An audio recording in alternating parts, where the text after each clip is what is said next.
Senator Fischer, please. Thank you, Mr. Chairman, and thank you both for being here today. Director Haines, last year you testified that, quote, China will continue to essentially expand their nuclear arsenal and diversification for a period of time, end quote. Has that assessment changed, or does the intelligence community still maintain it? That assessment has not changed. And in public reports, we've seen that the DIA has assessed that China will deploy 1,500 warheads by 2035. The STRATCOM Commander General Cotton has also publicly confirmed that China has now surpassed the United States in the number of fixed and mobile land-based launches for ICBM. General Berrier, do you agree with that assessment still? I do agree. Thank you. Director Haines, does the Intelligence Committee assess that China has any interest in pursuing arms control agreements that would restrict their development of nuclear weapons? No, as a general matter, we have not seen China express interest in arms control agreements in this area. And General Berrier, we've seen reports that Russia is providing China with plutonium for Chinese fast breeder reactors. In fact, it was reported by a UK think tank. They noted that between September and December of 2022, Russia provided 7 times more highly enriched uranium to China than the United States and the International Atomic Energy Agency have secured over the past 30 years. What are the implications of that increased level of cooperation of their nuclear programs? The layers of cooperation between China and Russia go very, very deep. I cannot speak to the specifics of the uranium aspect of that. If true, it's an acceleration of programs in development and technology transfer. And Director Haines, do you have anything to add to that? No.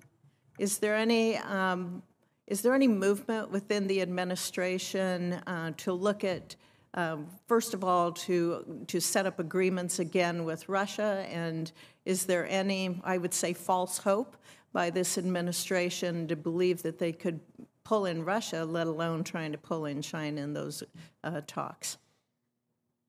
I couldn't speak to that just because it's obviously in the policy community, and I'm not sure I would know, frankly, what it is that they're looking at.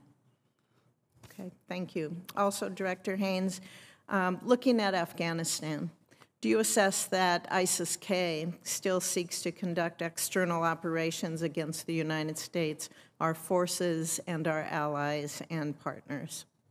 Yes. Do you agree with the assessment that we had in March from General Kurilla about how long it would take ISIS-K to generate the capability to conduct external operations?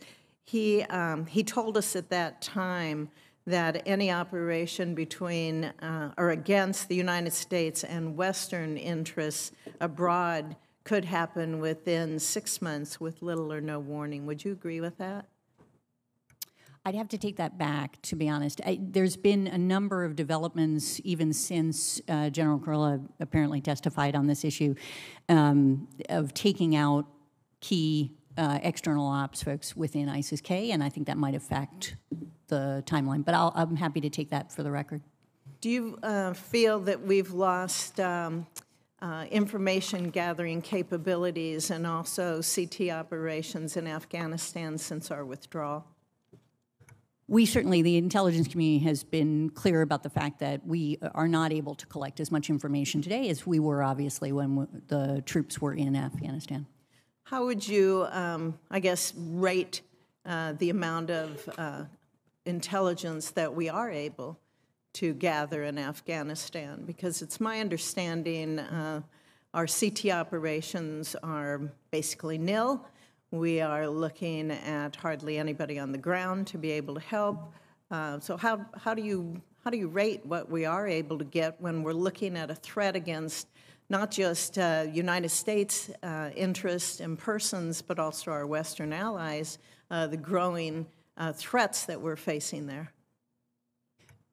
To be specific, we'd have to do this, I think, in closed session, but as a general matter, what we've sought to do is to try to,